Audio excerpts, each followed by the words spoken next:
it's cold. Well, it's not cold at the moment, but it's cold at night. So it's been in the high 20s or low 30s the last couple of nights.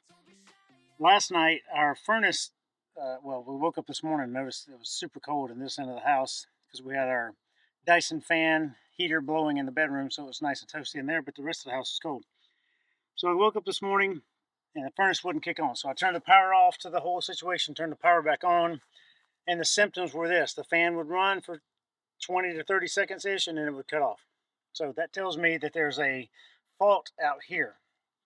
I've addressed this on a couple of videos, but I'm going to talk about it again. What you need to do is remove the panel. So there's 4 screws here. They are like wood screws. They just screw into the plastic. Put those in a safe location.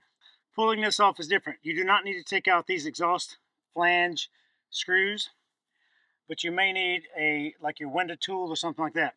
If you've never taken this off, or it's been a long time since you've taken this off, this is going to be stuck in here. So what I'm doing is between the plastic, this part, and the aluminum cover, so aluminum cover, plastic, there's a rubber gasket. So between the plastic and the rubber gasket, I'm going to push and turn. Now, this came off easy now because I've had it off this morning earlier, but it was still dark outside, but I'm taking off now. But you may need some type of window tool or something, but you got to be careful because it's very easy to scratch the side of the rig. Something to pry around and get it off, and then pull the whole thing out. You see your exhaust flange there. So looking inside your system here, and I'll move this camera so you can all see what I'm doing here. A couple things I want to point out. This is your sail switch, it's called. There's 2 screws here and electrodes. This is a grounding wire that's often a problem. There's your reset switch.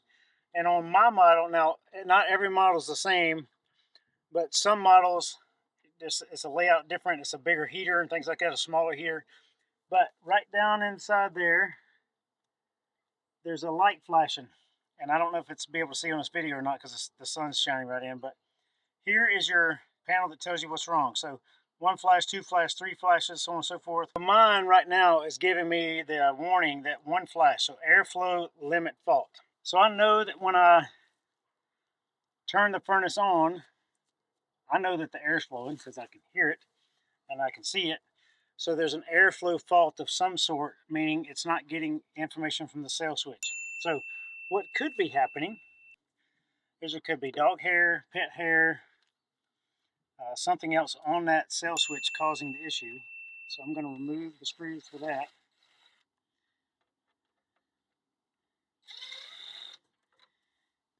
Then we'll check it out.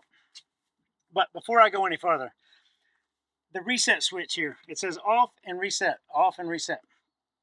So right now, if I turn it off and I go to reset, if I had the furnace turned on inside, it would immediately start the fan up again and go through its whole sequence. The fan is turned off right now because I'm out here working on it, but that's my first troubleshooting step. Turn the switch off and turn it back on. This is only should be done if your fan turns on and runs for 20 to 30 seconds and no flame happens, because you can hear it because it sounds like that when it really turns on.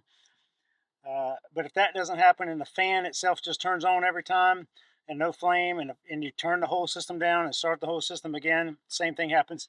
You need to come out here and reset this. So basically just turn it off and hit the reset.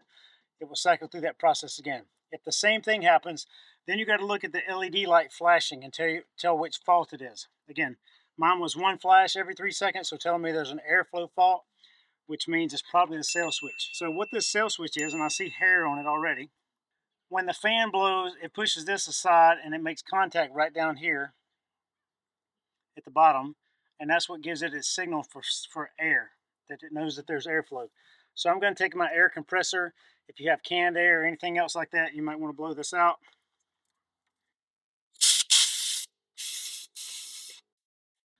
So the next thing I'm going to do is reinstall the sail switch. It's easy. A couple screws. Now, let's talk about screwdriver differences here for a second. The screws for the sail switch are really small Phillips heads. So I changed my screwdriver to a really small Phillips head screwdriver. The ones for the outside screws are bigger, so I have a bigger screwdriver head for those. Before I go any further, I want to do a couple things. I'm going to take these leads off, and I have some dielectric grease here. And I want to put just a little bit of dielectric grease on here. Not much. Put that back on. I'm going to pull the other lead off.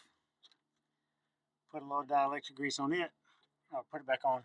Now, one of the biggest common issues, and I'll move my camera again, is you have a grounding switch up here. So there's a grounding switch on this rig.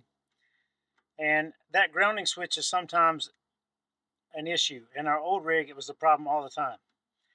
So what I'm going to ask, if you ever have to take this off for any reason, remove that grounding switch or grounding wire, put some dielectric grease on it, and just put that back on together. Okay, so grounding wire right there. We are ready to test out the system. I'm using my phone as a camera, but otherwise I would use my phone right now. If you're not aware, we have the Micro Air Easy Touch screen that replaced our Dometic air conditioning controller. If you have the new GE or the other type of air conditioners up top, they have one screen for that. But I have the app on the phone. This is Blair's phone. I'm recording with that camera, and I'm going to try out this system. So I'm going to go to zone 2. I'm going to put it on furnace. It says a 78 inside, so I need to kick up the temperature beside past 78, and it should fire up here. Now, one caution: exhaust fans should be in there. There's some type of back pressure system that happens here. I'm not sure what it is, but if that's not in there, it doesn't work right all the time.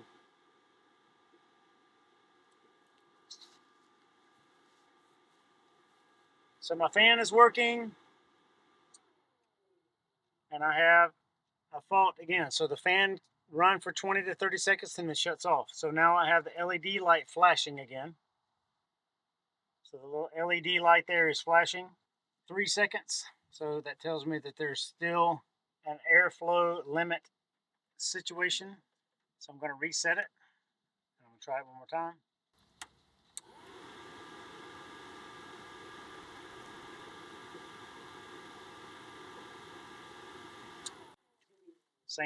Same situation. So I'm going to take this cell switch out. I'm going to check it one more time. And it could be a bad cell switch. I just need to get a new cell switch, which is, if I had an extra part right now, I would replace the cell switch, and that would be the end of it. But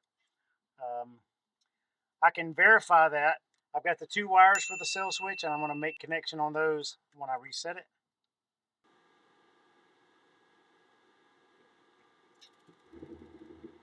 So I have a bad cell switch. I just heard the flame come on.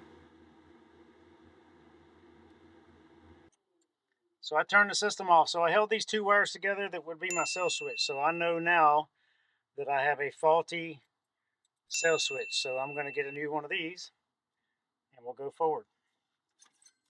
So that's how to easily troubleshoot your cell switch, which is commonly an issue, particularly if you have pets in your rig, like we have Piper and Scout, so there's hair.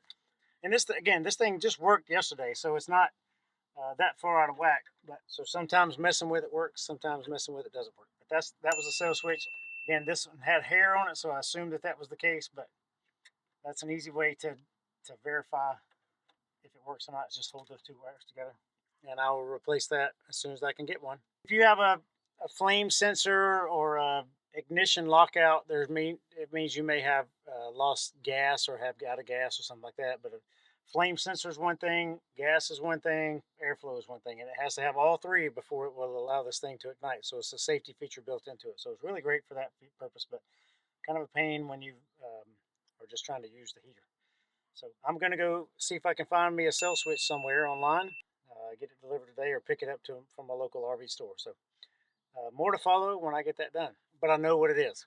So I just ordered a new cell switch, actually 2 of them from Amazon. They'll be here tomorrow maybe, and I'll finish hooking this up. So right now I'm going to put this back together so it's not just hanging out here in the breeze. And I've been doing this for many years, taking stuff on and off, utilizing my drill. So I rarely recommend anyone ever use a drill for these screws or taking these things out or really putting them back in, because it's very easy to go past where you need to go past and strip the screw out using these drills. But I trust myself to not do this, so choose your own adventure. All right, we're back here again at the heater. I have my cell switch here. So I'm going to take this cover back off. I'm going to reinstall the cell switch. One other thing, if you can see, I have my Airstream doormat here. Typically when I'm working outside on the rig, I like to kneel down. So this gives me a place to kneel down, not on grass and not on gravel. But it's also a place to keep my tools and screws and things like that so they don't get lost in the grass and the gravel.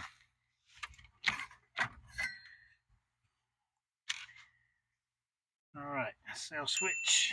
I need to change up my screwdriver size because it's some very small screws here.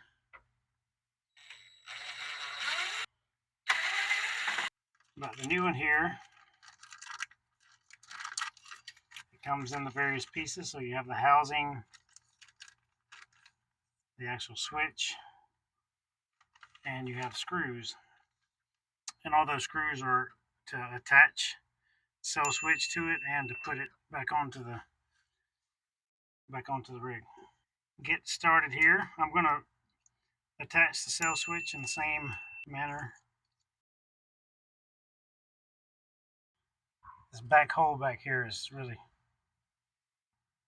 tight. All right, now I have both those screws in.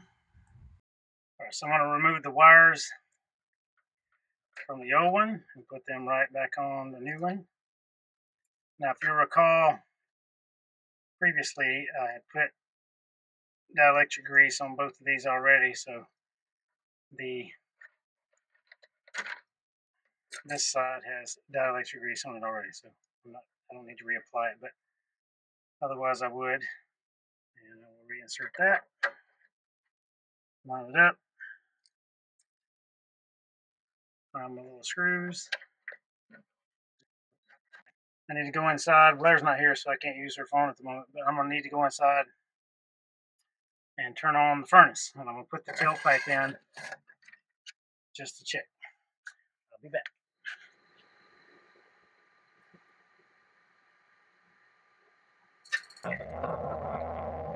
Fan came on, I hear the igniter, and then I hear the flames start up, so it's working. So I'm going to reset it here.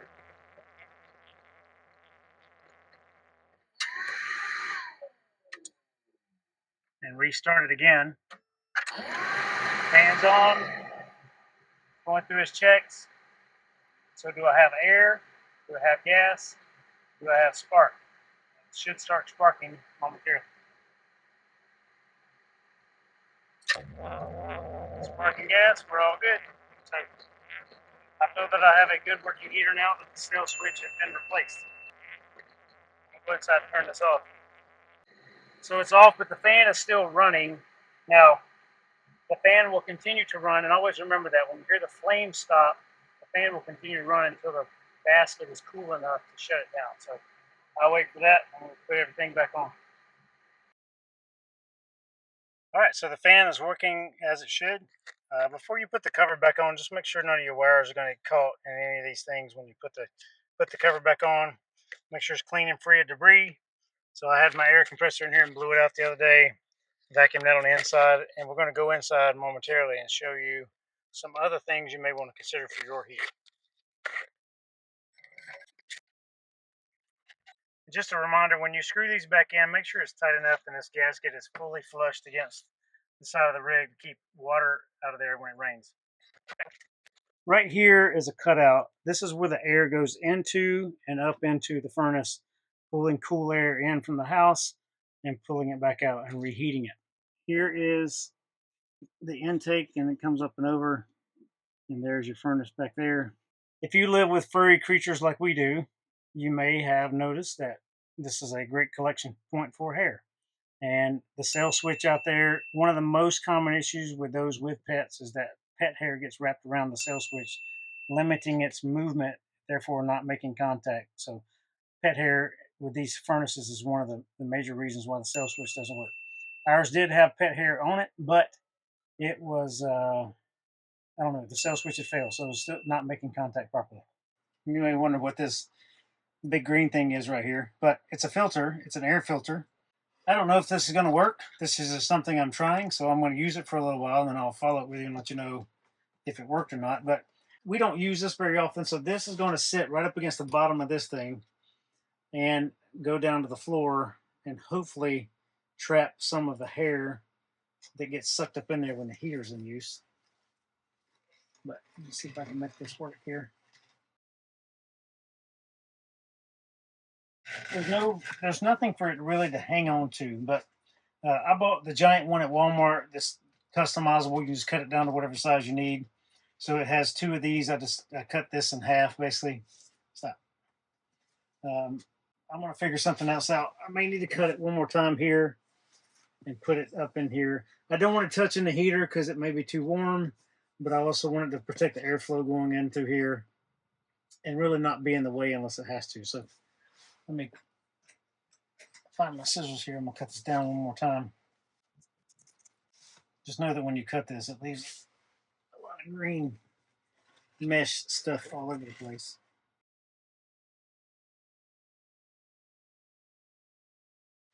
All right, I think I got it in there.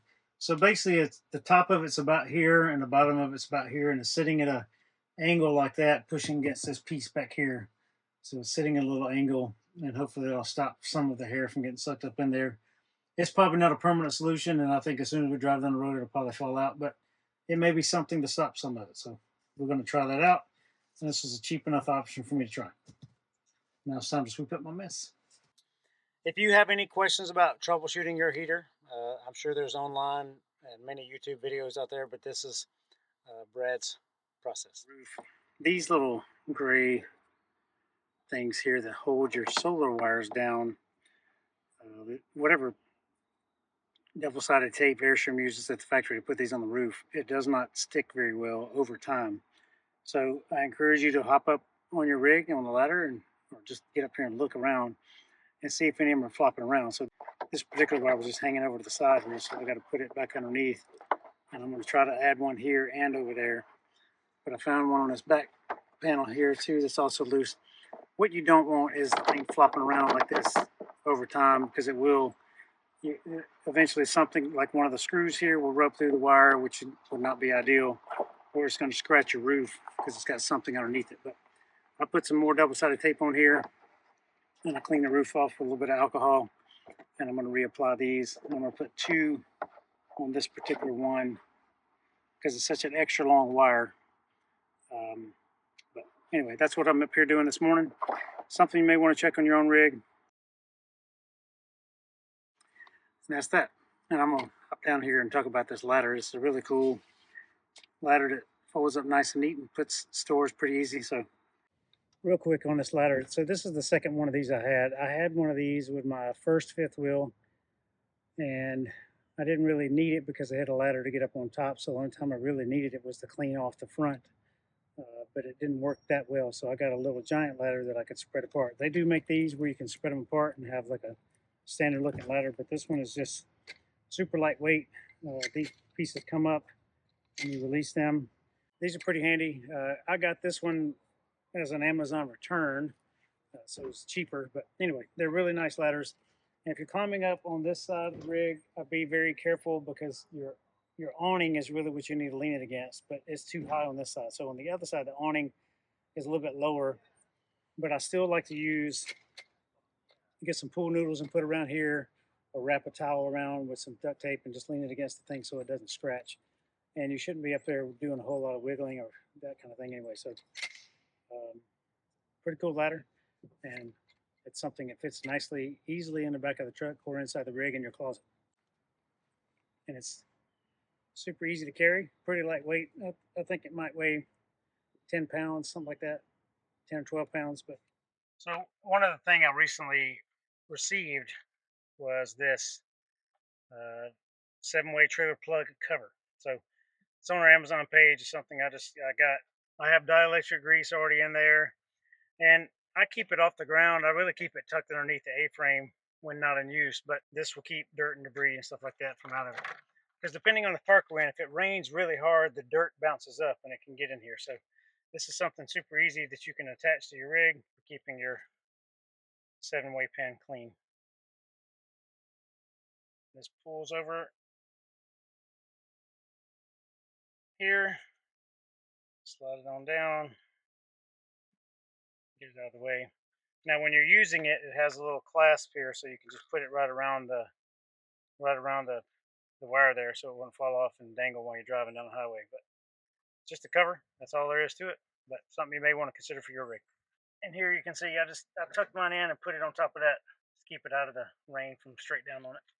One thing I wanted to note, and I'll move the camera closer here so we can see, right here near the screw hole, you see what looks like a little spider web looking deal. That same thing will happen on your rivets, like here or somewhere else on your rig. That same thing may happen to your rivets at some point. What it is there's the clear coat. So they clear coat this aluminum through one big bath, and then they poke holes in it. So sometimes when they poke the holes in it, you get the spider webbing looking thing around the rivet. So if you are waxing your trailer and it doesn't have a ceramic coating on it, when you're waxing the trailer, please be extra careful and make sure you wax around every rivet and every screw hole. Otherwise it'll be like that around every rivet at some point, and it looks kind of rough. So, but if you get the clear coat or the ceramic coating, you should never have that issue. So I have a couple dilemmas. I don't want it touching the heater because it gets hot. Can I assist you? Are you helping me? Yeah? Can you help?